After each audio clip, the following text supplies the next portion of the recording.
Got you down on the shirt.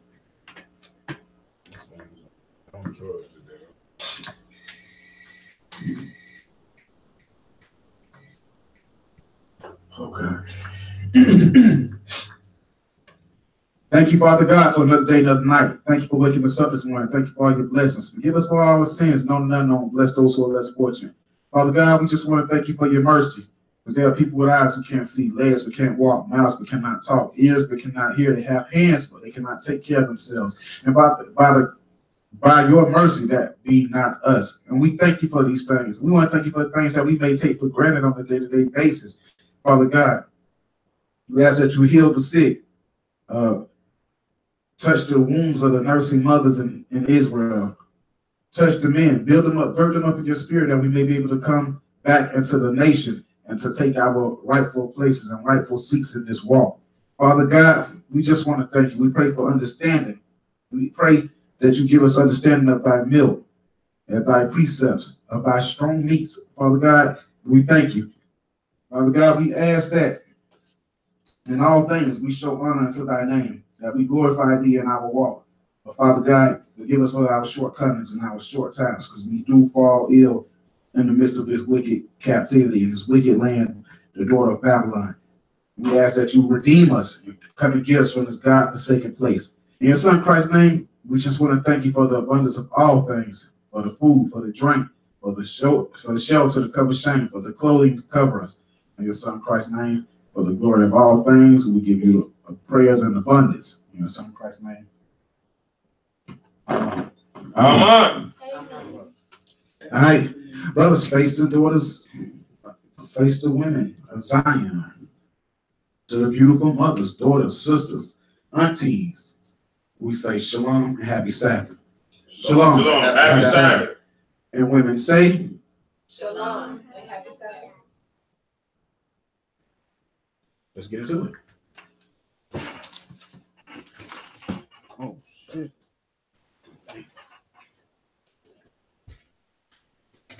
All right, everybody, please make sure you send these shaloms through.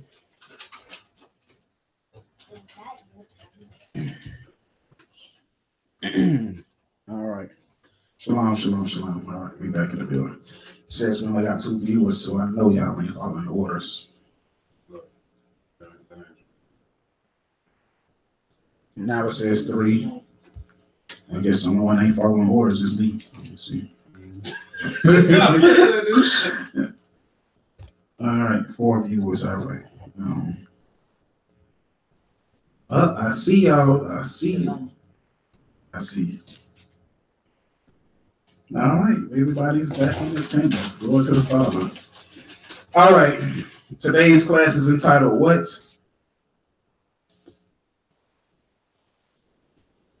Leadership. All right, today's class is entitled Leadership.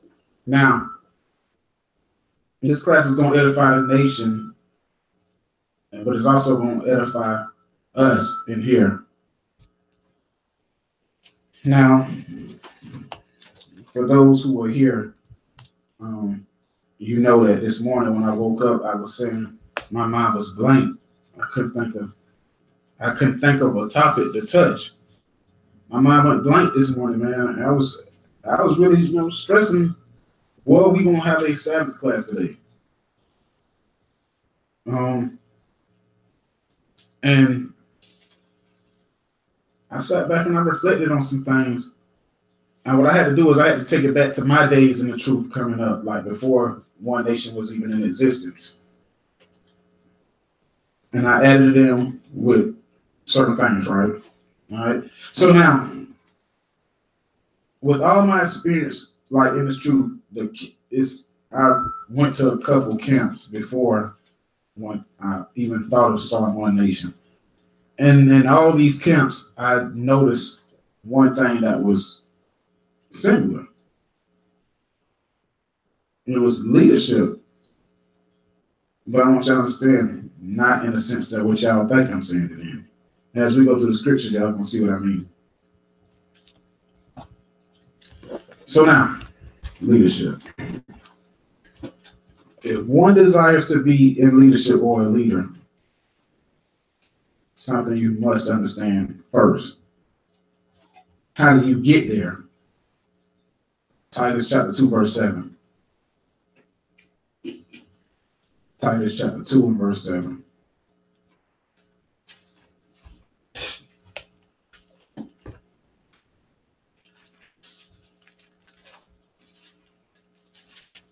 My week today has been a pretty good damn Sabbath. I enjoy it. All right, Titus chapter 2, verse 7.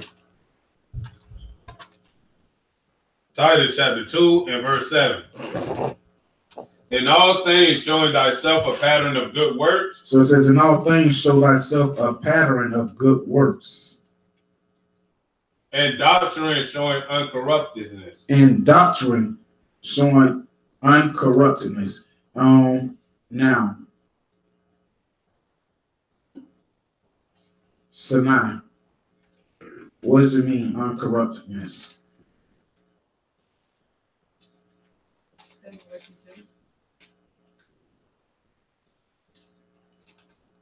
What does it mean something is, if they say something is corrupt?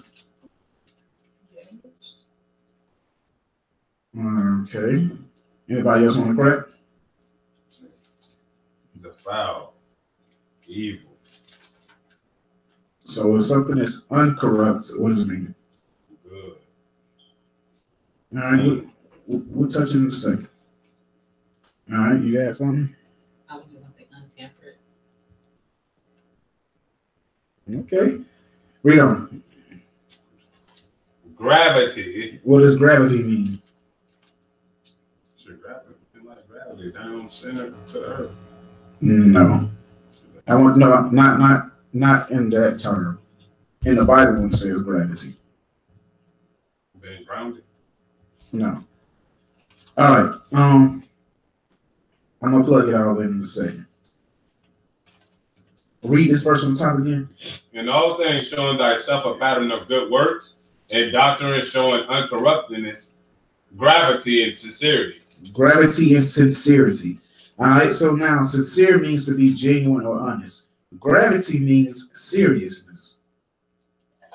Uncorrupt. All right. So let me just explain it. To be in this truth and to be a leader, definitely to be a leader, that requires seriousness. Your actions must reflect uncorruptness. And then your and the doctrine. So if I say your actions must show uncorruptness in the doctrine, what is that saying? When it says uncorruptedness in the doctrine.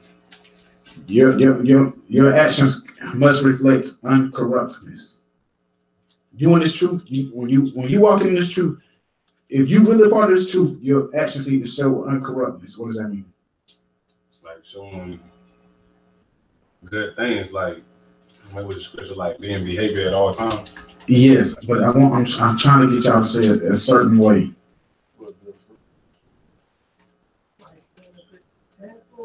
What's another way to say being a good example? Being right. No. Taking it serious, showing how serious it is. Okay, that would be the sincere part. But when I say you in this truth, if you in this truth, your actions need to be uncorrupt. Your actions need to show, it need to reflect uncorruptness. Y'all said it earlier. I want you to give me a way without saying, without saying. Like keeping laws. What you gonna say? Untempered, like you can't sway from, or what is another way? Like something's corrupt. Like when they say, I mean, this is corrupt. You done broke into the system.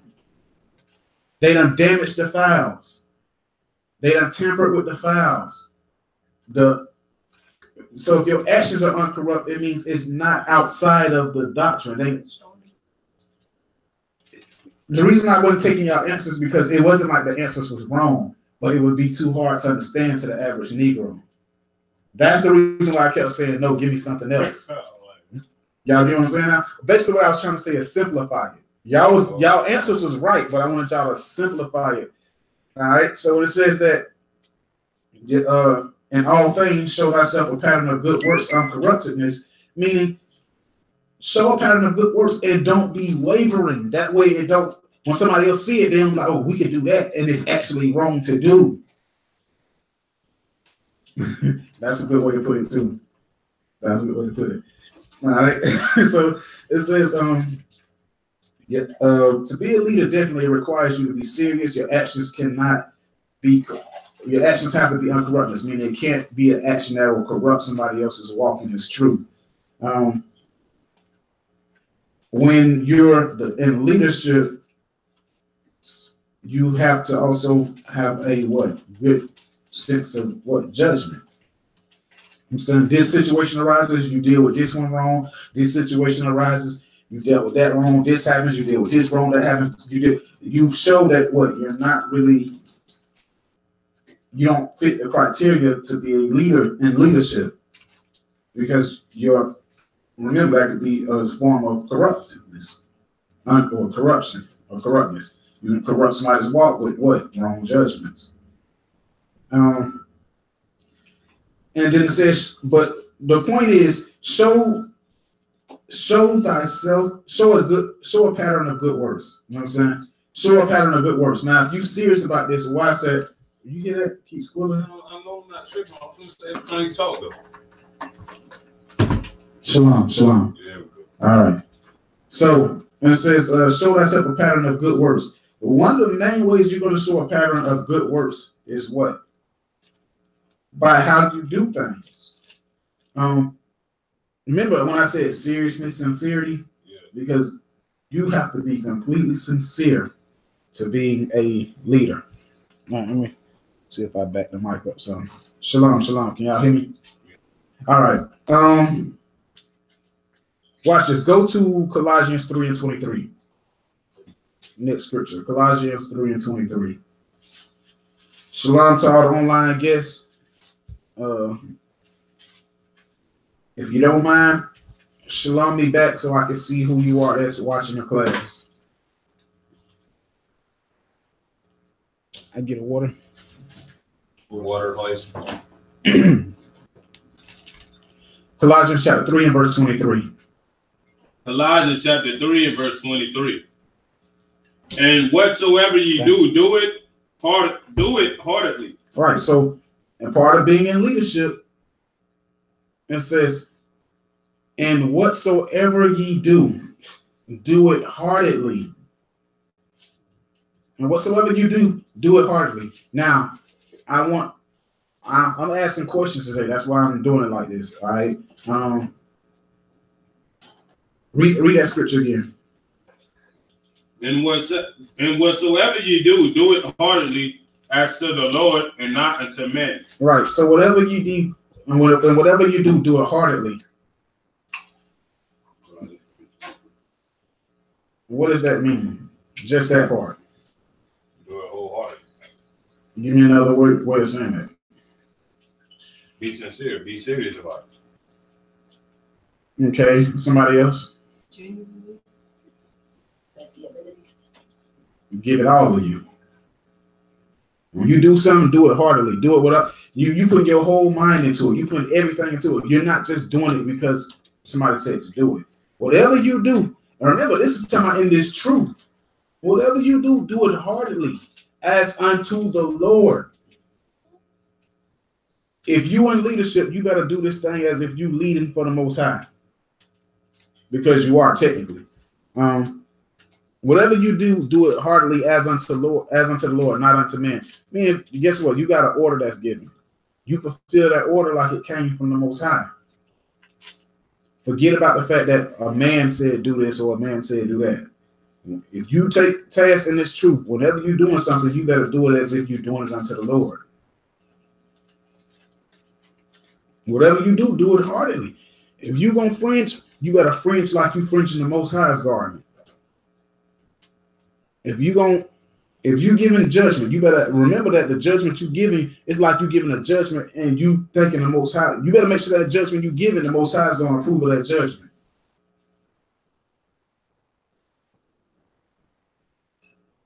Now, get it. Whatever you do it heartily like it. When I teach, I give y'all everything I got on that topic. probably not all the precepts and everything, but I give you a lesson with all of me, hoping that that message saves you.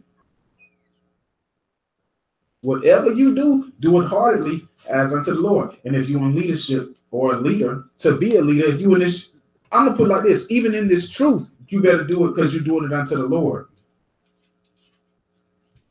But if you're in leadership, definitely you better give it all you got, everything you got. All right, watch this. Go to Hosea 4:6 now. Hosea chapter 4, verse 6.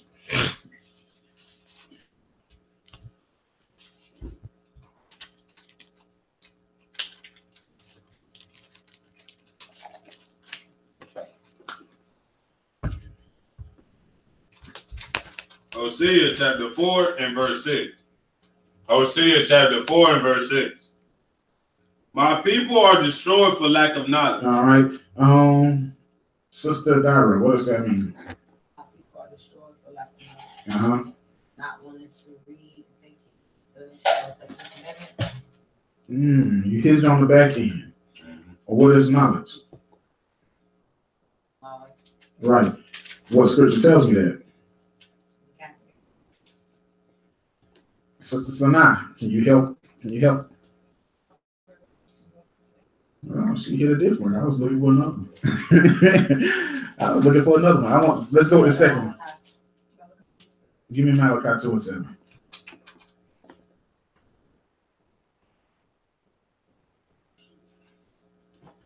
Malachi chapter 2 and verse 7. Malachi chapter 2 and verse 7. For the priest's lips should keep knowledge. For the priest's lips should keep knowledge. And they should seek the law at his mouth. And they shall seek what? The law at his mouth. So the priest's lips should keep knowledge, and they shall seek the law at his mouth. So it's telling you that the things that his lips will be keeping is the laws of God. All right, so go back to Hosea 4:6 now. Hosea chapter 4 and verse 6. My people are destroyed for lack of knowledge. So when people are destroyed for lack of knowledge, meaning the lack of God's laws. Come on. Because thou hast rejected knowledge. They have rejected knowledge. I will also reject thee. Come on. That thou shalt be no priest to me. Now, that thou shalt be no priest to me. Now, a lot of people don't really understand what that's part talking about. They don't understand what that part is talking about. Give me Exodus real quick, 19:6. Exodus chapter 19 and verse 6. Exodus chapter 19 and verse 6. And ye shall be unto me a king. And ye shall be unto me a kingdom of priests and a holy nation. These are the words which thou shalt speak unto the children of Israel. Right. So the Most High said that we should be to him a kingdom of priests. So when the Most High said that you would be Salakia. When the Most High was saying in Hosea 4:6 that you would be no priest to me, that was going into the curses and things like that. Why? Because the prophecy was told us that we would be a nation of kingdoms, a kingdom of kings and priests. Now, you got to understand when you read this in Exodus, this is prophecy. This was prophecy. Prophecy until the second coming of Christ. Right. You prove that. Why? Because where does it say that again? Go to Revelations 1:6. Revelation chapter 1 and verse 6. Revelation chapter 1 and verse 6. And hath made us kings and priests unto God and his Father. To him be glory and dominion forever and ever. Amen. Right. So Exodus was just a prophecy of what would happen when Christ came in the second coming. We will be a kingdom of kings and priests. All right. Back to Hosea real quick so we can finish that. Hosea chapter 4 verse 6. Hosea chapter 4 and verse 6. My people are destroyed for lack of knowledge.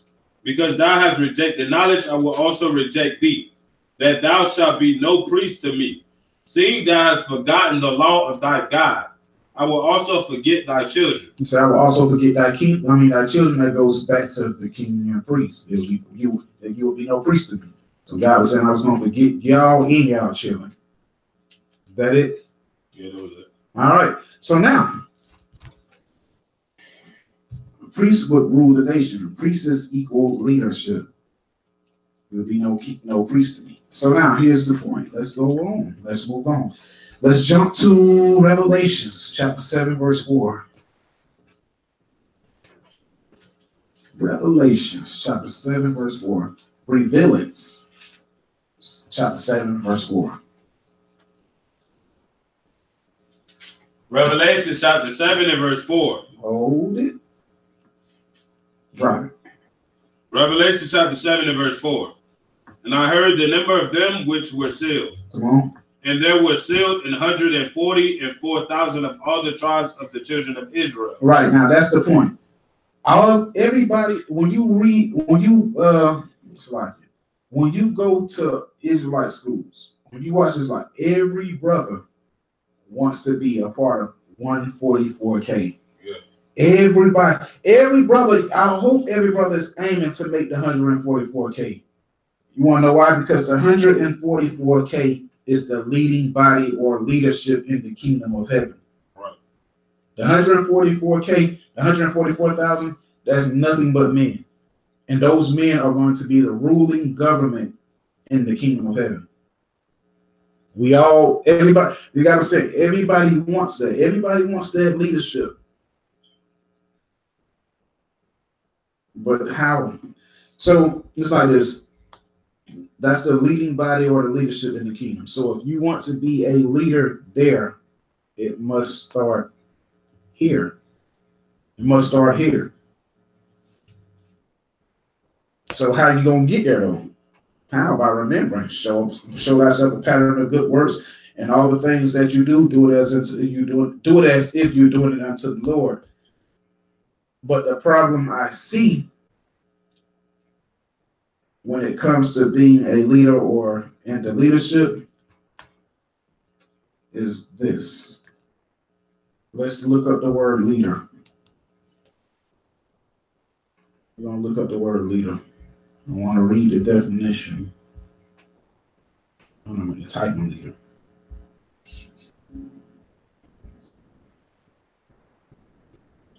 I keep doing it. Can somebody look up the word leader, please?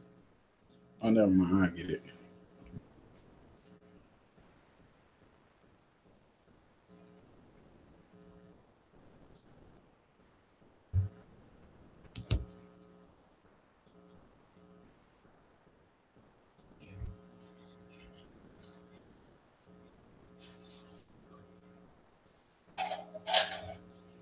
All right. The word leader, it means a person who leads or commands a group or organization or country, chief, head, or principal. All right. So when you read that definition, it said it was a noun. But when you think about it, is that really a noun? When it says the person who leads, is that a noun or a verb? Action. That's an action.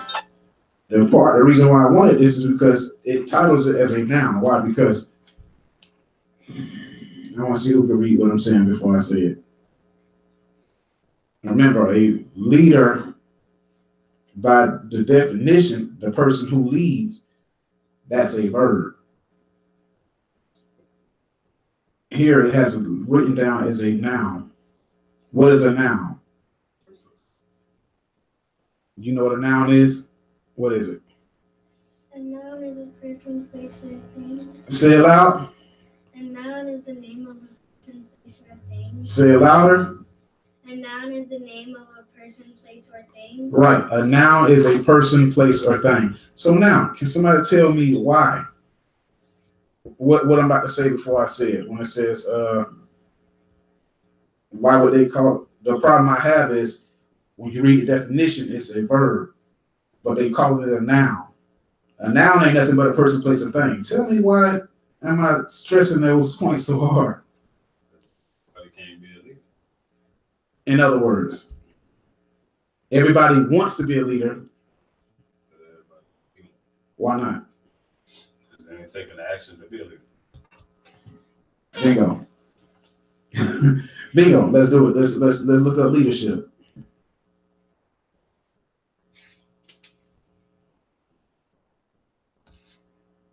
Leadership, the action of leading a group, a person, or an organization. Right. So leadership is the action of leading a group. Now, remember, I said you want to be a leader. Everybody wants to be a leader. Everybody wants to make the 144K. But guess what? They want to be leaders as a noun, meaning they want the title. I want to be called the person that's a leader.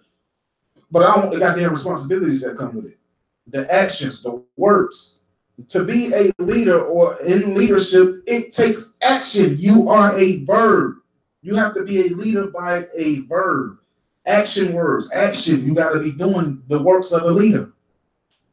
You want to make the leadership in the kingdom, it starts here. How are you going to get the proof? You got to prove that you're worthy of these positions. The Most High is not coming back down and just giving brothers leadership roles. And I've seen this from camp to camp to camp to camp. I'm telling you, I've been to IUIC. We had brothers in there. And then, you know, brothers in there sitting back. They want to be leaders, though.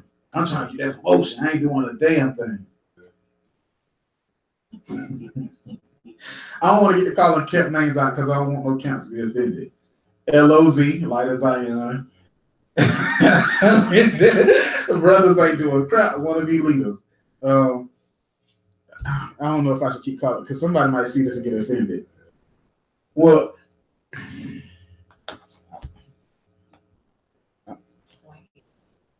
okay, right. The point is, in every camp you go to, it's brothers in there, and they only want to be leaders by titles. It's some people in certain camps sitting in leadership role, and they ain't nothing but a noun. That's deacon such and such. What he do? I don't know, but he the deacon. You sit there and you're like, damn, I see the works of this deacon, the works of this deacon, the work of this bishop, the work of this captain. What does he do besides sit up there and take pictures? Everybody wants to lead. Nobody wants to do it in a verb form. It's actions to this. Remember we did class about sluggards and all that type of stuff. When you're a leader, you go twice as hard as everybody else. Your job don't get easier until everybody's on one accord. All right. So everybody wants to be a leader, but everybody just wants to lead as a noun. They just want the title. I just want to be known as the dude that's a leader. I don't actually want to do the works and deal with responsibilities and stuff that come with actually being a leader. All right. Watch this. 1 Corinthians 4:1. Because we're supposed to be stewards. As a fact, let me look that word up real quick before we even read it. Let me see what steward.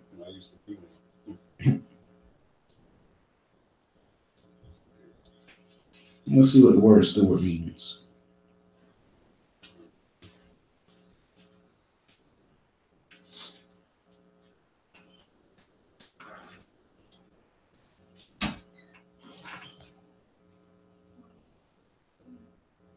All right.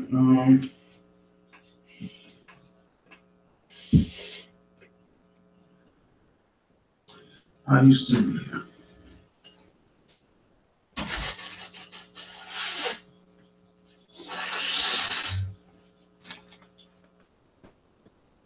All right. Steward or stewardship. It says the job of supervising or taking care of something such as an organization or property. Now read that scripture for me, please. 1 Corinthians chapter 4, verse 1. 1 Corinthians chapter 4 and verse 1. Let a man so account of us as of the minister of Christ, and stewards of the mysteries of God. All right, and stewards of the ministries of God. Now it says, read it again one time. Read it. 1 Corinthians chapter 4 and verse 1. Let a man so account of us as of the ministers of Christ. Let a man so account of us as the ministers of Christ. Come on. And stewards of the mysteries of God. And the stewards of the mysteries of God. Now, we are all supposed to be stewards. All of us are supposed to be stewards, especially in leadership. Especially in leadership. You also, I'm gonna just keep it because I don't want to tie the congregation into it, even though we all are supposed to be stewards. But remember, the point of why I'm doing this is because the leadership thing that I've been seeing in different organizations. It says that we are all supposed to be stewards, especially in leadership. Verse 2. Verse 2. Moreover, it is required to stewards that a man be found faithful. That a man be found faithful, right? Romans 12, chapter 1. That's an action, in other words. To be a steward, that requires action.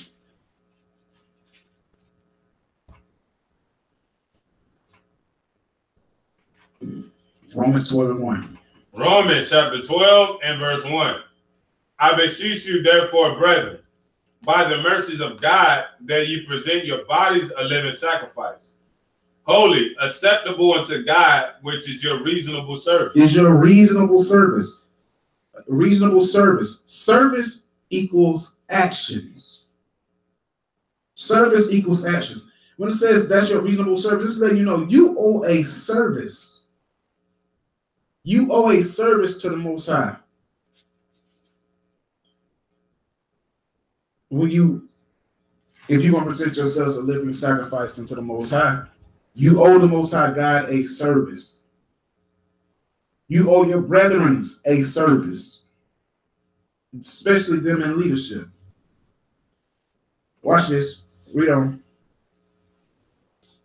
And be not conformed to this world, but by ye transformed by the renewing of your minds, that ye may prove what is that good. That ye may do what? Prove that which is good. To prove something is action. What's good? The laws and commandments, right? It says, how do you prove that's good?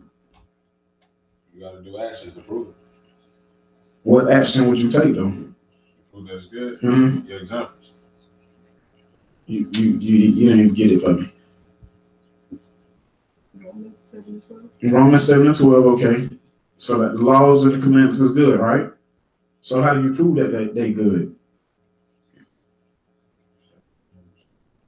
No, I want you to get the scripture. I want you to tell me something.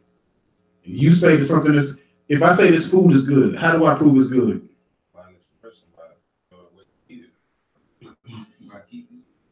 Okay, eating it, right? Because if it's nasty, you ain't gonna eat it. Yeah. So if the laws and commandments is good, then how do you prove it? By doing them. By keeping them, by doing them. That's action.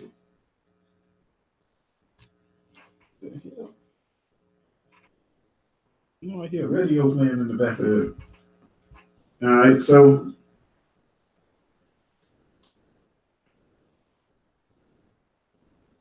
it's like we having all type of stuff going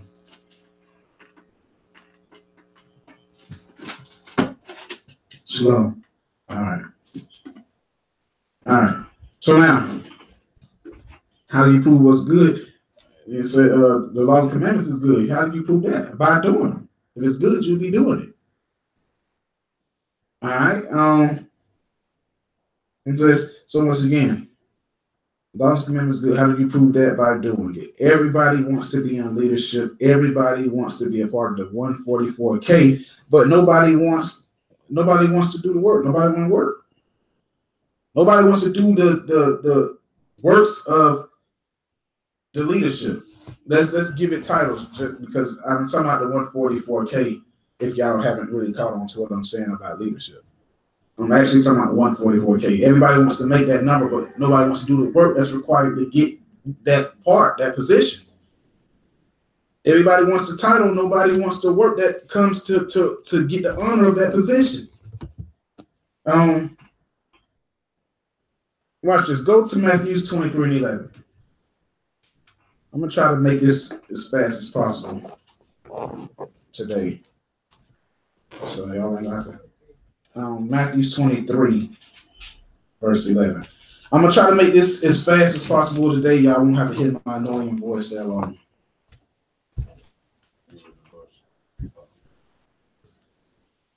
Matthew chapter 23 and verse 11.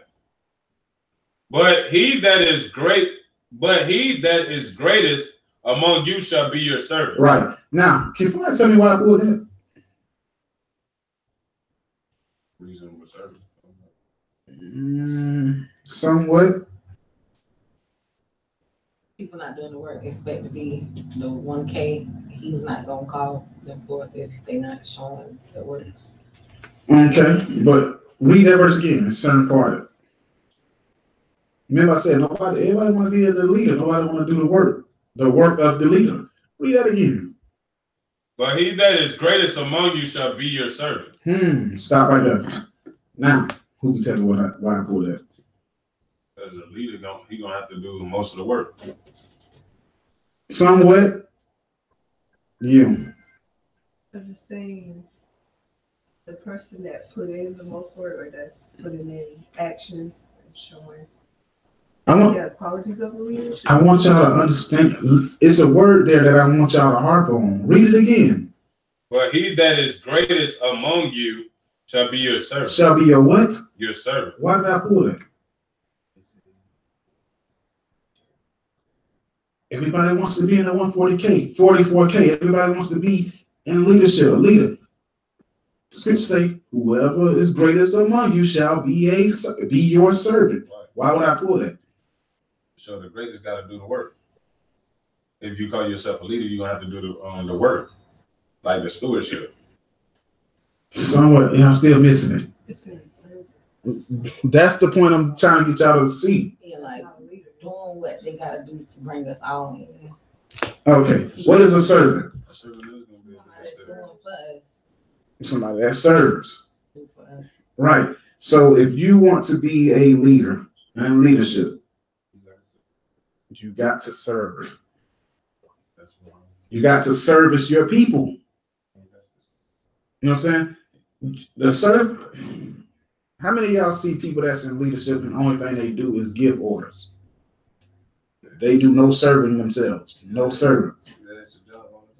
All right, watch this. Go to where we at? Is that the end of that verse? Read it again. Watch it. I'm gonna show y'all something. But he that is greatest among you shall be your servant. He that is greatest among you shall be your servant.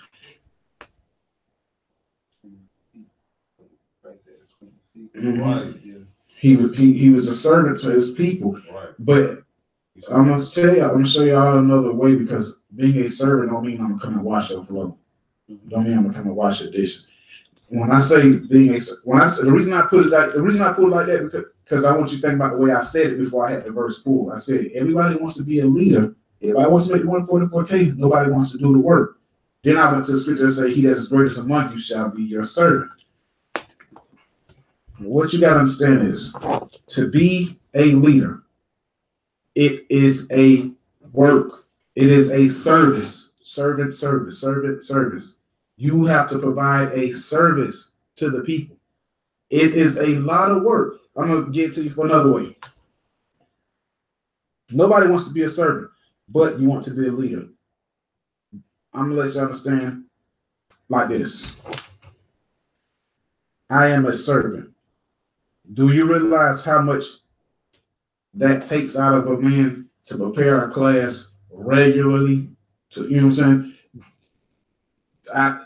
I have to keep pushing classes. That's a service. You know how much time that take out of you? You know how much do you know how much it goes, how much study, how much all this stuff goes into to be to the point where you can push a class every Sabbath, a Tuesday class, a Thursday class, or Friday night lights, like to have to produce classes regularly. You know how much time and how much that takes out of a man?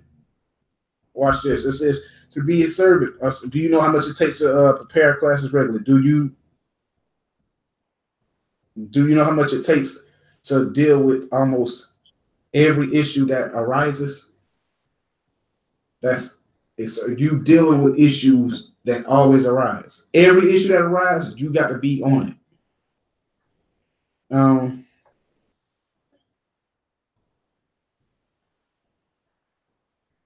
To be on par or track with feast days, all these times, you know that's a service, right? That takes work. That takes a lot to make sure, damn, okay, no matter what you're dealing with, you can't get caught up and mess around and miss this day. And then to make sure everybody's on par with it.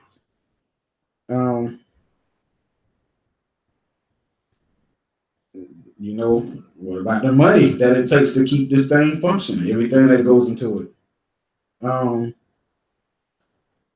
To have to deal with diverse attitudes all the time. You know that as a servant and the leadership role, 90% of the problems you're going to deal with ain't going to be yours. You actually come last. You come last. You know what it's to be a servant. To get them phone calls in the middle of the night, 3-something in the morning, you got to be to work at 5 or on the clock by 5, and you get a call to come down there because a fight done broke out in somebody else's house. You getting calls on the job, calls from the jails, all type of stuff, and you got to say the hell with what you got going on or what you had planned for the day. I got to go handle that. A lot of people want to be the leader. They want to be in leadership. You want to understand that it's stressful, man. I see why Christ had none but gray hair. A lot of these bishops that's running running good organizations, look at their heads. Great. He that is greatest among you shall be a servant. When they say be a servant, understand that you come last now. You sure you want to be in the leading role? Because if so, it starts here. You know what I'm saying? The mother camps, y'all brothers that sit back there, and y'all think that them people that's running the school, they got such an easy job. Okay. You want it, you better make sure. Because you come last. Ain't no more your own worries and your own concerns. You come last now. So there's one sister. She wanted her husband to be in this leadership role, right? She didn't know that was going to come with a lot of broken promises. I mean, we're going to go out this night. I promise you we're going to spend time. She knows because his call of duty, his line of duty is to serve the Most High first. And guess what that means? A lot of stuff y'all supposed to, you done went home and got ready, put on your best perfume, took the 2-hour bath, everything, expecting to go out, and then he get a call, he need to go to the jail because somebody went to jail. Or he get a call, Sister Abby and such over there fighting, he got to go and say, damn, I got to go handle that. I understand. You sure you want this role? Because if you do, it starts now. And guess what? It can't be grievous. It can't be grievous. You sure you want the leadership role? Because 144K, if you can't qualify here, you certainly, in the kingdom, it might be a little easier. If you just put a Negro to death, you out of order. But now, think about the patience. Think about the patience that come with it. You got a temper, or you used to have a temper, and the people you're dealing with got tempers. They calling you to give you the attitude. You get over there, they called you for your help. Then you get over there, they cussing you out because you disagree with one of them. The husband jumping up like he want to fight because you telling him he wrong. Not only that, some of y'all experience some of this stuff already, and you're not even in leadership roles where people say something to you, and you're like, man, you know who you was talking to, you wouldn't even say, because I'll bust you across your damn head. You dealing with it on a small service. Imagine when you left this house over here, you pissed off already from what you was dealing with there. You already been drained of your patience. And then you get a call telling you need to come over here. And you get over there, it's just as rowdy. And you got to try to somehow play the mediator without losing your cool. You should. Yeah, I sure y'all want this role. Well, guess what? It takes work to do it. It takes work, but you know what? A lot of people want to be the now type leader. Well, I ain't finna deal with all that shit. Just call me such and such. I'm the grand poobah. Yeah, I'm a leader, but not as in actions. I'm just I just give me the title. I'm good at wearing the title. You know what I'm saying? Let me do. All right. All right. So, you know what I'm saying? I'm gonna just read some things because it says everybody wants to be a leader, but everybody wants to be a leader, nobody wants to be a servant. Nobody wants to be a servant, but you want to be a leader. You sure? I'm a servant. You better realize how much it takes to prepare a class on a regular basis, to deal with almost everybody else's issues as it arises, to keep track of the feast days and make sure everybody in your organization is on par. The money that you're going to spend to keep this thing going, the calls that come at you randomly while you're on the job, the different attitudes you're going to have to deal with, the different spirits you're going to come entangled with and have to learn how to move around, the getting out of bed at diverse times at night because other people fighting issues. Look like this, man. Well, you got to cut your damn phone off to enjoy the evening with your wife. That's the type of life that you sign up for if you're going to do this. The moment you turn your phone on, da-ding, da-ding, da-ding, da-ding, you got 12 different text messages, 6 voicemails, and it's all like, damn, I was just going to lay down. Right. No, you can't lay down. This sister going through this brother going through that. You should be ready, because if you ain't doing that now, you're not ready to be a leader. I want y'all to, okay, I'm gonna get off that point.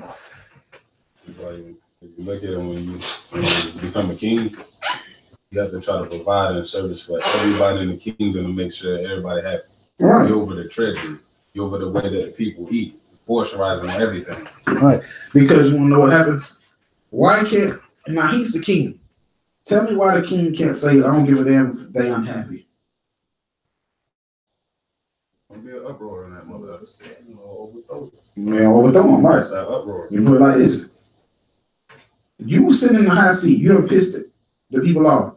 You don't care how you treating your damn guards at the door. What they gonna do? Come up here tonight and slice his throat. All right. I'm like I ain't even see you go in though. Right. You know what I'm saying? It's lonely. That's a terrible, man. You a leader, you piss everybody off. Don't nobody want to help. Don't nobody want to do nothing for you. Nobody want to help you. The greater the servant you are, the greater the service you shall receive. Right. All right, watch this. So the point of why I was coming here is that's all actions. To be a servant, that's action. That's verbs. You're gonna wear yourself out in this truth. Okay, watch this. Job 30:21. So everybody want to be a leader in now. They just want the title. They just want the title. They don't want to actually do the works and the actions of it. Because if you really think about the actions and the work of it, that's a whole lot of shit to be signing up for.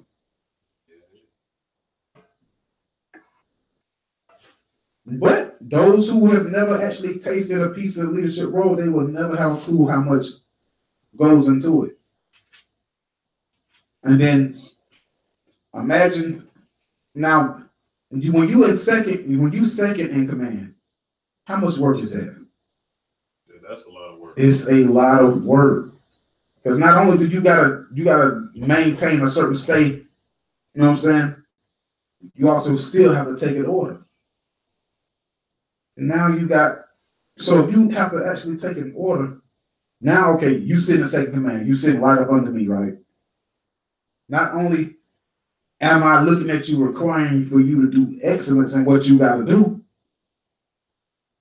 now I'm expecting you to execute. If I say this needs to be done, execute. Now imagine, here we only got so many members.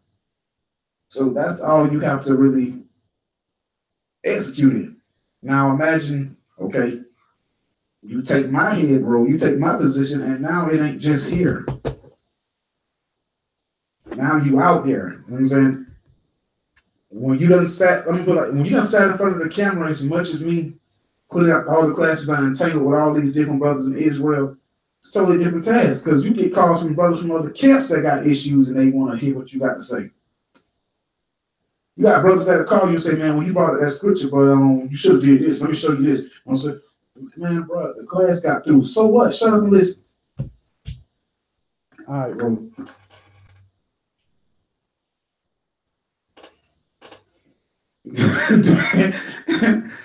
You got brothers call your phone, tell you to shut up and listen, and guess what you got to do? All right. Watch this. What we had at? Everybody wants to remember. Everybody wants to roll. I mean, everybody wants the title. Nobody wants to roll. Nobody wants to do the actual works of being a leader. Like I said, it's been so much to the point where I was like, man, I'm gonna start throwing some of these people on y'all. Y'all gonna have to get up and go see what these people got going on. Y'all have to entertain these phone calls. Well, they calling you for the solution, but they won't shut up long enough for neither one of them to get the point across so you can understand what's really going on. One person says, no, and you on the phone like, man, y'all woke me up for this shit. Like, shut up. And then you go in this room, you go in this room, he go in this room, she follow behind. Of course. She go in the other room, he follow behind her. She walk outside, talk on the phone, he screaming out the door, oh, stupid, and you like, what the? All right, imagine you having to deal with it. It gets, the responsibility gets greater as you go up the ladder. Watch this. Job 30:21. Everybody, remember the point that I'm leaving. Being a servant in the works. You know what I'm saying? Everybody wants the title. Nobody wants the works that comes with the title. Read on. Job chapter 30 and verse 21. Thou art become cruel to me. Thou strong. 32:21. Salaki. 32:21. Yeah, Salaki. I'm sorry, y'all. Forgive me. Job chapter 32 and verse 21. Let me not, I pray you, accept any man's person, neither let me give flattering titles unto men. Say, let me not give flattering titles unto man. You want to know why? Because, excuse me, Salaki, flattering titles, if you give somebody a flattering title, it's going to lead to partiality. Of course. It's going to lead to partiality. Everybody understand what I said? What I mean when I say that? What does that mean? Ain't gonna be really. They're not gonna be doing what it takes to be that leader. Right. It's They gonna don't have a title to wear. Right. It's partiality. They're gonna be partially about the job that they're supposed to be doing, or it can show what respecter of Person. You give this person a title and they ain't doing absolutely nothing. It says that when you get somebody a flattering title, that's a noun. You the title, you such and such, but you ain't doing absolutely nothing. Hold that real quick. Give me 1 Samuel 2 and 3.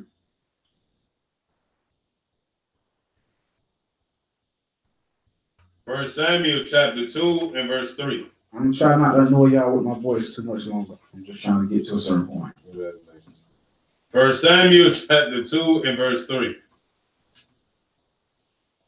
Talk no more so exceeding proudly. Mm-hmm. Let not arrogancy come out of your mouth. Come on. For the Lord is a God of knowledge, and by him actions are weighed. God is a God of knowledge, and by him actions are weighed. So that's why you don't give flattering titles, because the Most High is looking like he don't do a damn thing. He ain't doing nothing to live to the title he got, but you call him this. Right. If you got a title, we're supposed to be able to see that through your actions. Even if you're not called, let's say you're not called officer such and such. I should be able to know that you're officer by the actions that you're doing. Yeah. Before you get a title, you're supposed to be doing the deeds of that title. We can't call you the infamous pizza maker and you don't make pizza. Why? Let me see what the pizza, brother. They do, but let me go call such and such. So God is judging us off knowledge and the actions that we do with the knowledge. If you think about it. If you got knowledge, God is judging you off of the knowledge. Off of the actions that you do with that knowledge. I'm saying knowledge is a criteria of being a leader as in or experience. Knowledge or experience is a criteria of being a leader. why would I say that knowledge is also a criteria of leader, of being a leader? Why y'all think I say that? Because with a leader, you gotta have experience, the knowledge to deal with different things. Right. Also, what else? You gotta be able to explain things and break down things to people. Okay, what else?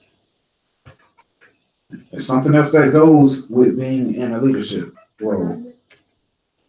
Oh, that's it. Discernment. What does discernment mean? Being able to judge, right? Different situations. That's it. The reason why knowledge is a criteria because at a leadership position, what do you have to do? A lot of discernment. You have to do a lot of judgments. Judgments. You have to give out a lot of judgments. And you have to be able to discern. Right. Different situations.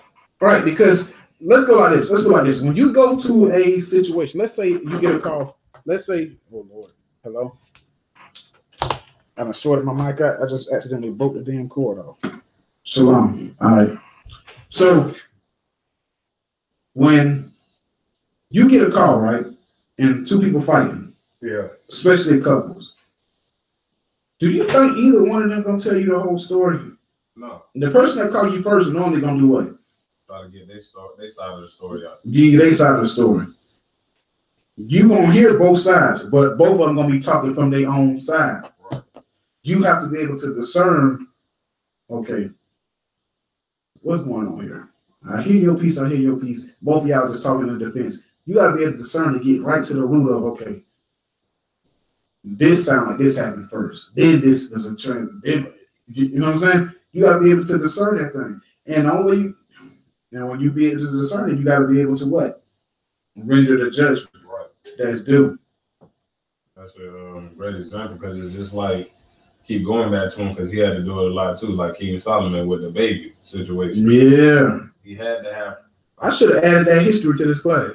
Just when I hear it, I'm like, man, this is what it is. It reminds me of. Right. You got to be able to discern. Yeah. And knowledge is going to be a big part of that. Right. Can you judge matters? I see a lot of brothers, man, ain't got time for that. They want to be, but you want to be the leader. How you going to say you ain't got time for that? No, man, it's a lot that goes into this. So now, you sure you want this role? You sure you want 144K? Because if not, I think you just want the title. Right. Do you really want to sit in a leadership role with one nation? Because it's a lot that comes with that. We require an excellence. It's a lot that goes with that. Watch this. Go back to what we was holding, Job 31, verse 21. Oh, Salakia. Job 32, 21. Watch this. I'm going to show y'all something real quick. Let's see something. I'm going to show you. You know it's a punishment for that. Watch this. Read this. Read 32, 21. Job chapter 32 and verse 21. Let me not, I pray you, accept any man's person, neither let me give flattering titles unto men. For I know not to give flattering titles. In so doing, my maker would soon take me away. My maker would soon take me away. You know what it's telling you? You're going to die for giving people titles that they don't deserve or that they ain't doing the duties of. It says, you're not doing the works. So you're not doing the works of the title before you become that, then you're not worthy of it. Well, like I said, if you are bishop, you should be doing the works of a bishop before you actually be called a bishop. You know what I'm saying? Whatever role you are, we supposed to see that in your actions. You know what I'm saying? Or somebody come up in here, they're supposed to be like, oh, I can tell he is such and such. I can tell he is such and such. It's supposed to manifest in your works. Before you become a warrior, a prophet, an officer, a commander, a priest, bishop, etc. For the sisters, before you become a young prophetess, a lioness, a daughter of Sarai, or a woman of Zion, you must be doing the works thereof. Because when you get those positions, now you're supposed to excel at them. You know what I'm saying? You became a young prophetess. Good. Go hard. Become a lioness. You're a lioness. Good. Go hard. Become a daughter of Sarai. You daughter of Sarai. Go hard. Become a woman of Zion. And I'm women. I want y'all to know I'm thinking about adding another rank in there. So. I heard that. All right. So but what I'm saying is, when it comes to leaders, you have to fill those roles first. And if you got those roles, even if we don't call you Officer Solomon, to be an officer, we supposed to, like when we say Solomon, everybody supposed to be like, damn, man, you can tell he an officer. Why? Because he do the works of an officer. Right. I can tell you a commander, you do the works of a commander. I can tell you a warrior, you do the works of a warrior. I can tell you a lioness because you do the works of a lioness. Right. That's true. I can tell you are a woman of Zion because, God dang it, you profess all the things that the woman of Zion is supposed to profess. Right. They're supposed to see it in you before they know it is in you. Leaders must take initiative. Leaders must take initiative. That's another part of being a part of the 144K. A lot of brothers, they want that role. A lot of brothers want that leadership, but they don't understand. They don't fulfill the works of it. By that, I'm going to look up the word initiative. I'm going to show you what I mean.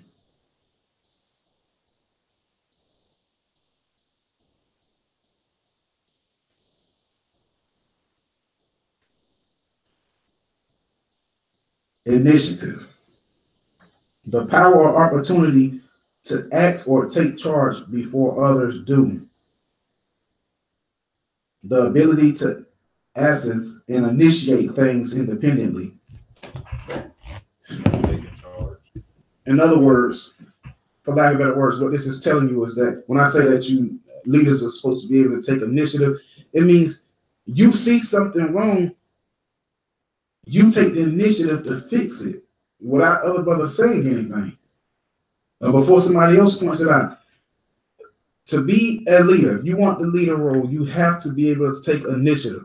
A leader that takes initiative is a leader is somebody, well, they're like, damn, I see a problem here, let's fix this. This is what we're going to do, fix it. I see a problem here, let me get this done. I see this, you have to be able to take initiative to do things without it being said or before others do it. That's another part of living up to your titles. But just tell us not to give flattering titles to them that ain't. If you're not doing those works, you better not. Don't hand those titles out. Most I will put you to death for that because it promotes partiality. So with that, you must be able to give judgment and take initiative. All right. One of the things. What's one of the scriptures that we go to the most on the streets about judgment, to show judgment?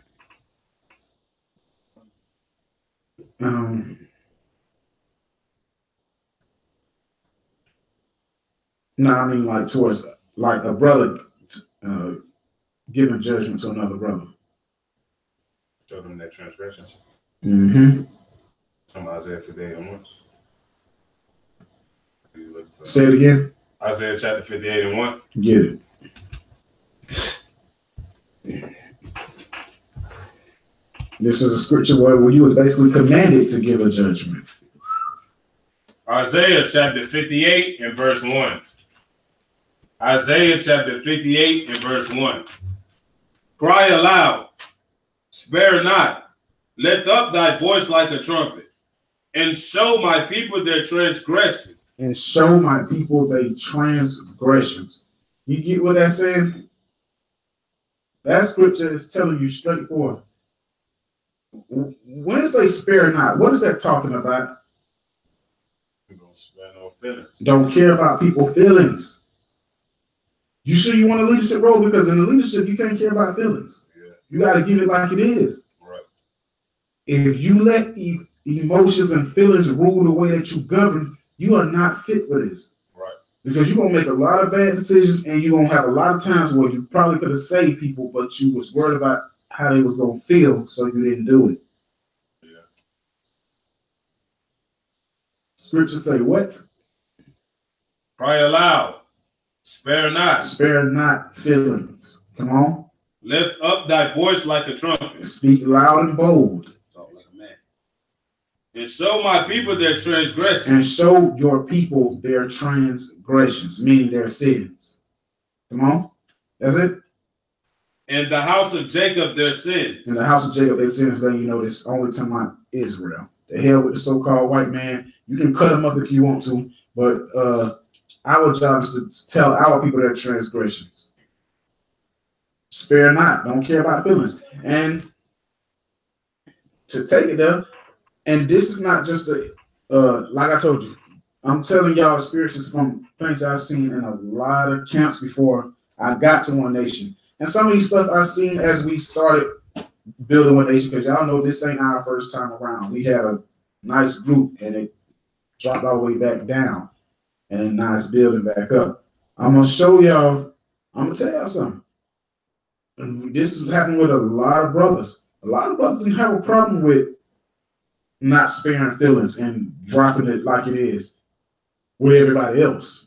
Yeah. But at home, with their wives, no. With their kids, no. It was plenty of brothers, they'll hurt your damn feelings. They didn't care how they did, but when it came to certain, I guess that would be respect of a person, right? Yeah, that is. When it came to certain people, they couldn't do it. And I've seen brothers, they'll hurt another brother's feelings, and then they got their best friend in the school with them. They won't say nothing to them. They won't point that sin out. Yeah. I've seen this in almost one of the biggest camps that's known, one of the most popular camps. They'll see their leaders in the midst of sin, doing all types of stuff. Now they'll go out there and cuss the average brother out. They'll cuss captains out there, cuss soldiers out there. They'll tell you, but when it comes to the leader, that dude that wear the title bishop, they ain't saying nothing to him. They're like they don't see his sin and attack the people who pointed out. They're gonna say give double undertone. Right. I've seen it. I've seen brothers out of control. But now let's deal with it from the other state. Where does the Bible tell you to start at first when it comes to getting everything in order? Start at home. All right, watch this. Ezekiel chapter 3, verse 1. Now, if you want to be a leader, you better make sure this is first. Ezekiel 3 and 1. Ezekiel chapter 3 and verse 1. Ezekiel chapter 3 and verse 1. Moreover, he said unto me, Son of man, eat that thou findest. Eat that thou findest, come on. Eat this roll. Eat this roll. What does it mean, eat this roll? What is he talking about? Learn this roll. What is the roll? Like, it's almost like the Bible. The Bible, right. Eat this Bible. Learn this Bible. That's what he was saying. Come on. And go speak unto the house of Israel. And then do what? Go speak to the house of Israel. So the Bible said to learn the Bible first, then go speak to the house of Israel. Is that it on that? That was the end of that. All right. So the Bible's telling you what? You need to learn this first, then you go out and reprove Israel. Right? Watch this.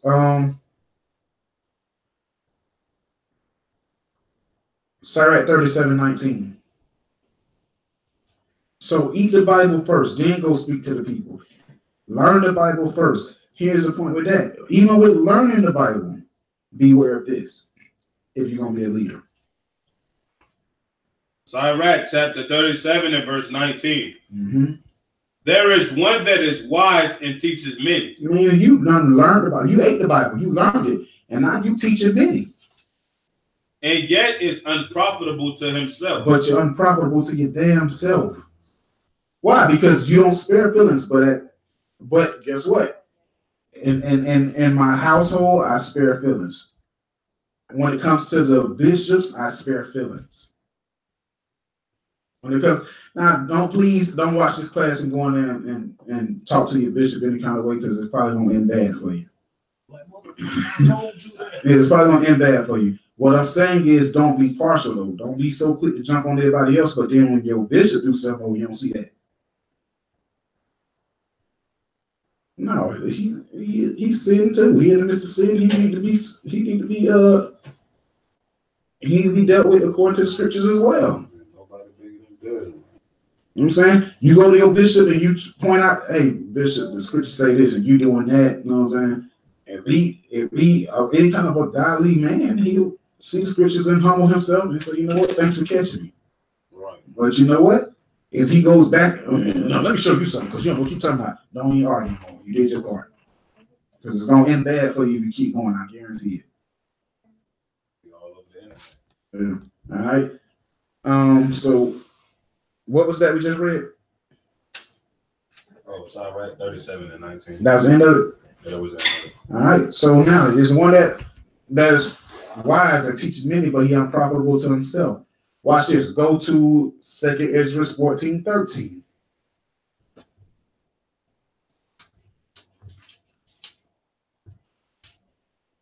Second Ezra chapter 14 and verse 13. Second Ezra chapter 14. Now remember, the whole point of one here is about not sparing feelings, and also, you know, because in a lot of camps I've seen where you got brothers, they're unprofitable to themselves. Why? Because they can keep everybody else in order, but they are out of order, or they don't carry the same judgment at their household. Watch this. 2 Ezra 14:13. Second Ezra chapter 14 and verse 13. Now therefore set thy house in order. So the scripture said, do what first? Set thy house in order. Come on. And reprove thy people. And reprove thy people. So it says, well, set your house in order first, then reprove the people. That's it. Comfort such of them as be in trouble, and now renounce corruption. And renounce corruption, evil, sin. I mean, reprove those things. So scripture's telling you what? Judgment, all that type of stuff starts where first? You have to. Let me show you why that's heavy. 1 Timothy 3 and 5. 1 Timothy 3 and 5. 1 Timothy. You men, to be in a leadership role, you have to be in order first. Then you get your house in order. Then you can reprove the nation in a leadership way. Women, y'all have to what? Y'all have to be able to what? You have to be in order. You have to be able to do these things. Why? Because guess what? You're going to have people that, you know what? They don't call y'all aged women for nothing. Right. You got to learn to give judgment at your house first with the children, right? And then guess what? Slovakia, they call y'all aged women for a reason. Why? Because it's going to be younger women that's under you. Looking up to your example. And you got to be in order with your example first and able to give judgment if need be with them. Come on, where we at? 1 Timothy chapter 3 and verse 5. Let's get it. 1 Timothy chapter 3 and verse 4. One that ruleth well his own house, having his children in subjection with all gravity. For if a man know not how to rule his own house, how shall he take care of the church of God? So when he said set that house in order, how in the hell is the reason why I said that? Because if your house ain't in order, you can never have the church in order. If you can't rule your own house, you can never rule the church of God. It's going to be chaos. Once I looking at you like, yo, you're the biggest damn hypocrite. I can't wait to put hands on you.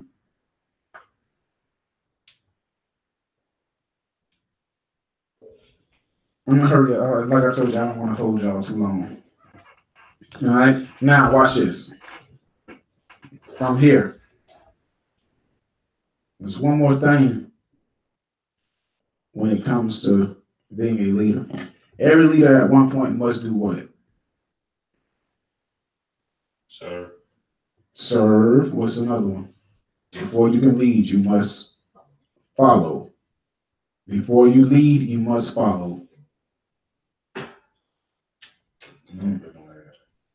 All right. Watch this. Sirach 8 and 8. This is the last little piece I'm gonna touch in here. Sirach chapter 8 and verse 8. Despise not the discourage of the wise. No, read it again. Discourse. Read it again. Despise not the discourse of the wise. Right. Despise not the discourse of the wise. Because it's like basically what it's saying, when it says despise not the discourse of the wise, don't have a problem with the speech or the orders of them that come before you. Why? Because in leadership, you do know it's still an order in leadership, right? Y'all don't know that?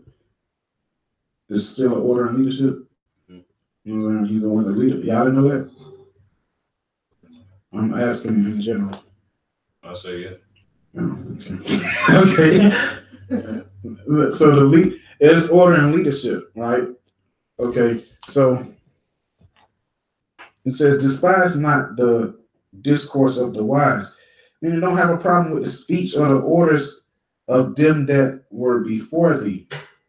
Meaning, you're gonna have people, for example, you're gonna have women that come into the school, and the first thing they want to do is jump in the kitchen and become the cook. And Lord's will, if you have your rank by then, you may say, no. You got a 2 or 3 month wait that you need to do before you can cook. They may say, nah, I want to cook. Anyway, I gotta listen to what she say. I gotta cook too. Well, guess what? It's an order here. If the sisters say, no, you got 2 or 3 months before you can bring a dish, that's what it is. And here, we got the leadership and stuff. You may say, well, this is what's gonna go down. Then I may say, no, that's not what's gonna go down. We're gonna do it like this. Don't despise it. Why? Because you never know. It may be a reason for why it's been handled the way it's been handled. But let's do it like this. Let's do it like this. Despise not the discourse of the wise. Don't have a problem with the speech of the orders of them that became before you. Because you know what? It's some people, they get mad when they hear people that been the truth speaking. Like we older, we speaking the scriptures. They're like, I'm ready to change the subject. And they despise me. Instead of when I used to hear older people talking, especially if they're speaking wisdom or not, you know what I'm saying, they experiences. Me, I used to be quiet. Because hearing what they had to say, I was ready when stuff was happening. I'm like, damn, I remember. You know how much jewels you pick up off of older folks' experiences? Yeah. If you just listen, a lot of people don't like that, man. They despise it. That's what the scripture's talking about. Don't despise the discourse of the wise. Read on. Read on top again. Despise not the discourse of the wise, but acquaint thyself with their proverbs. It says, acquaint thyself with their proverbs. Can anybody tell me what that means? I explained it a little earlier, but I just want y'all to take a stab at it before I answer it. And because the only reason I'm not calling y'all to, because y'all already heard me explain. So, St. John, I want you to take a quick snap at it.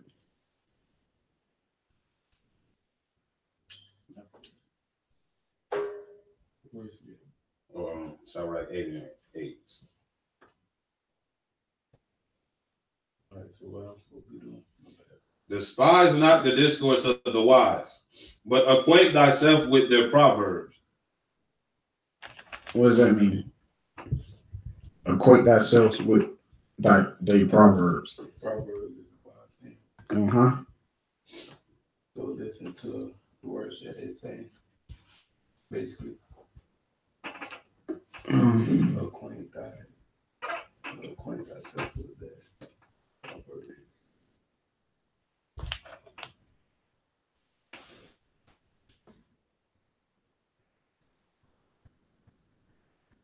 listen and take hold to what they saying.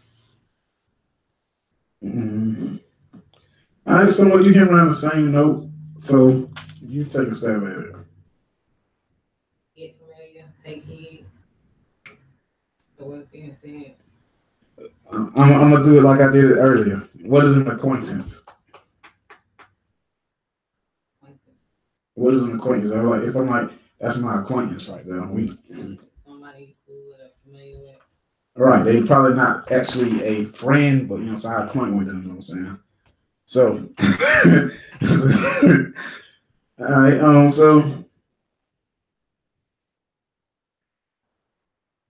So acquaintance is a person one knows slightly, but who is not a close friend. So when it says acquaint thyself with they proverbs, it means you might not have actually went through what they're talking about, but put yourself in that position. Remember it, lock it down, keep it kind of close. Acquaint thyself, try to relate to it. In other words, I'm gonna give it to you like this. Here's an acquaintance. I mean, here's how you acquaint yourself with their proverbs. Man might tell you something. And now he giving you an old wise saying. He gonna say something to you. Remember that thing. Don't despise it. Don't forget it. Remember it. One of my bishops a long time ago, he said this. He's like, man, I remember my uncle. He was older than me. He was like, come on with me, little such. I'm gonna just use different. Come on, little Jody. Come on with me, little Joe. He said, now I'm gonna take you over here and I'm gonna introduce you to this girl daughter. He said, now, if you ever want to get serious, pay attention to her mama. If you ever, as a fact, that's this old saying that I gave y'all before, and it's in the Bible. I said, before you try to marry a woman, go see their mother. Because 9 out of 10, if the mother cusses the daddy out, that's what you're gonna get. If you now what Bishop said, he said, now if you ever want to get serious with a woman, look at a mama first. Because if her mama 500 pounds, 9 times out of 10, she gonna be 500 pounds. Now that's old wise saying. Well, let's prove it. Watch this. Go to Ezekiel 16:44 real quick. Watch this. Remember I said, as the mother is, so is the daughter. That's a scripture. Watch. Ezekiel chapter 16 and verse 44. Ezekiel chapter 16 and verse 44. Behold, everyone that uses proverbs shall use this proverb. So everybody that uses a proverb shall use this proverb. This is an old wise saying. Who said it? Solomon, the wisest man ever walked. What did he say? Against thee, saying, as is the mother, so is her daughter. I mean, Ezekiel said this a lot here. He said, what again? Behold, everyone that uses proverbs shall use this proverb against thee, saying, as is the mother, so is her daughter. As is the mother, so is her daughter. So, an old wise saying that you would acquaint that. So just like that's an old wise saying, the Bible tells you straight up, as the mother is, so is the daughter. If you want to marry a woman, check out the mother first. Now, y'all coming into the truth. So guess what? If the next brother that wants to marry one of your daughters, when that time comes, who should they look at? Your father. This nigga. I ain't what you said. I thought you said. No. Oh, I'm up there reading that shit. Okay. All right. So if a brother wants to marry, like when time comes, right? If a brother wants to marry one of your daughters, who are they supposed to look at? And who are they supposed to get approved by? Bingo. All right. So that's when it says acquaint ourselves with that sayings, it means take those things to heart. Remember those things. Pocket them. Bank on them. You know what I'm saying? Because you're dealing with them who came before thee. Come on, because I'm ready to go to the next verse. We're still in the same book, Sirach 8 and 8. Yes, Sirach 8 and 8.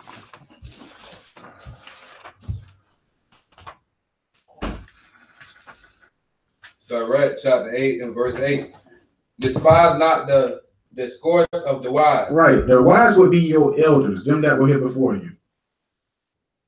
But acquaint thyself with thy proverbs. Just acquaint yourself with their proverbs, because 9 times out of 10, they old wise sayings come from experience or their elders.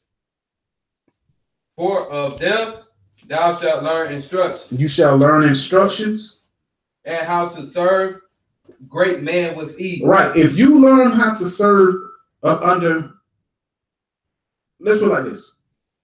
For me to be where I'm at, I had to serve somebody first. I had to learn how to serve another elder with ease. Because when you first start trying to serve an elder, guess what? If you ain't got nobody instructing you on how to do it, it's going to be hard. It's going to be difficult. They're going to always be pissed off with you. You don't think they're always being mean, whatever the case may be. You have to learn how to serve these people. And how are you going to learn to serve him? I mean, how you going to learn to serve anybody? First, you got to start with an elder. I had to serve somebody who had to serve somebody who had to serve somebody. Y'all get me? All right, read on. Miss not the discourse of the elders. Right.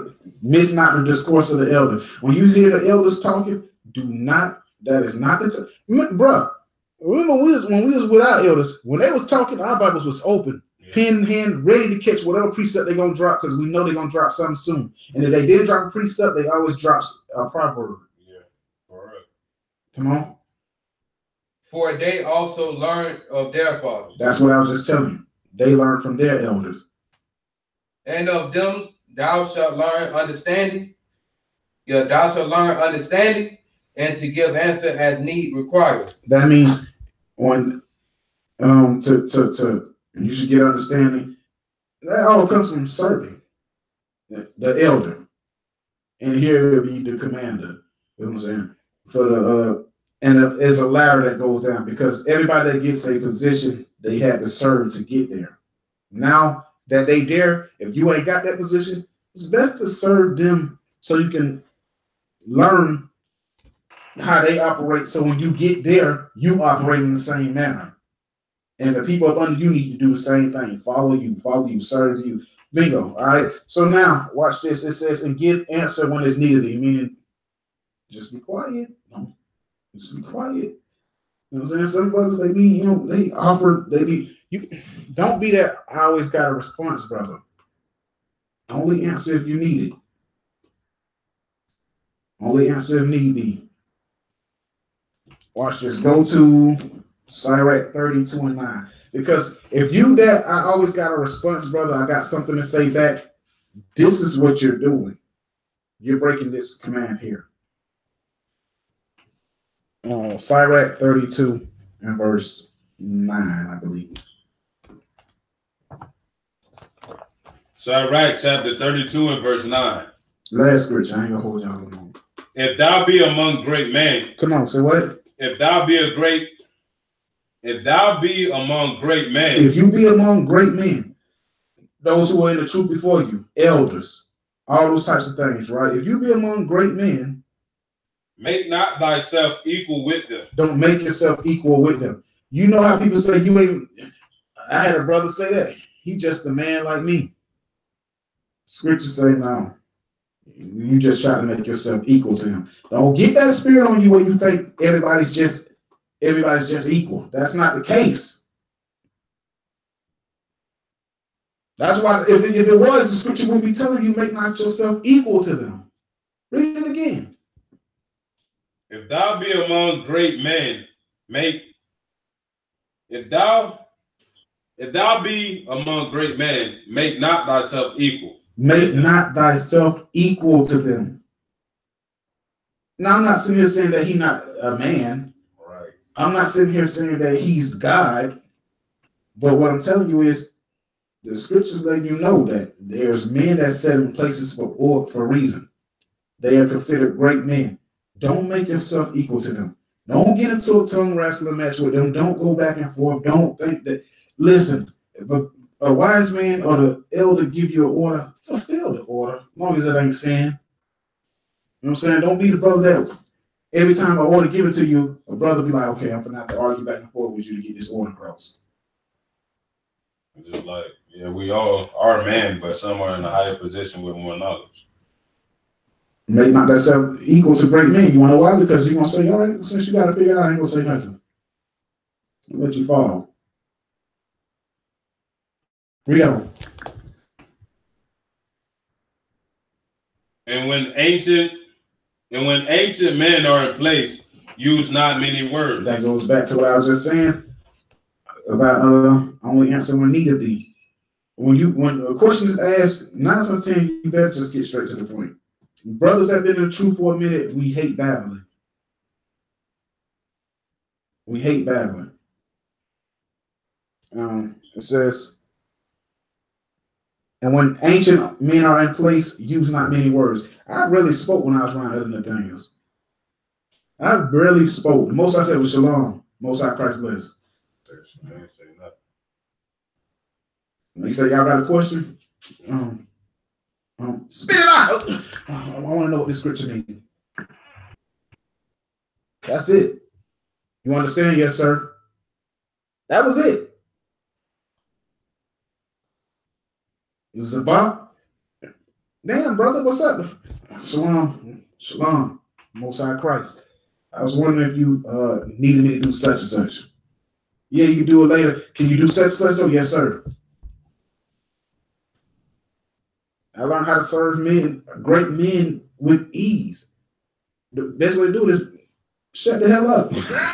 When they tell you to do something, don't go back and forth. You got a question, ask the question. Just ask a simple question and take the answer. All right. Another thing is, don't ask questions that you don't want answers to, because those men will hurt your feelings. All right, y'all read Matthew 26 by yourself. I say shalom. Once again, the whole point of this class was everybody wants to be 144K, but you don't want to do the works required to get it. And then I shrunk it down into a congregational standpoint, where if you want to be in a 140, if you want to be in leadership, you better make sure you're doing the works required. And then I went into how you're going to get to those positions. Some of you can say? So that means we're going to read Matthew. This brother don't follow orders, do we? That's a plan. Go ahead. Go ahead.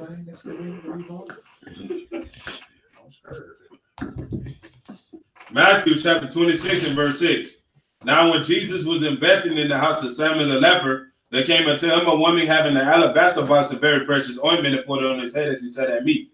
But when his disciples saw it, they had indignation, saying, to what purpose is this waste? For this ointment might have been sold for much and given to the poor. When Jesus understood it, he said unto them, why trouble you the woman, for she hath brought the good work upon me? For ye have the poor always with you, but me you have not always. For in that she hath poured this ointment on my body, she did it for my burial. Verily I say unto you, wheresoever this gospel shall be preached in the whole world, there shall also this that this woman hath done be told for a memorial of her. So we're commanded by the Most High God to bring out what this woman did for Christ, preparing him for his burial, showing that you women are important to this truth as well. So with that, shalom. Shalom. Also, you want to be a leader, do the works of a leader. Whatever title you seeking, make sure you're doing the works of that title. And if you want to be 144K, you better go over and above for that position, because every brother in Israel that I know wants to be in 144K. Mm-hmm. All right. Also, this ain't just on the men's side, but you women, listen to the aged women. Some of y'all gonna come into this building and you're gonna think that you can just come in and just rule stuff. Listen to the aged women. It'll do you good, I promise. Listen to the men that were here before you. Because if they telling you something, they may be telling you something that'll stop you from seeing the front of that wall and me going off on you. Shalom.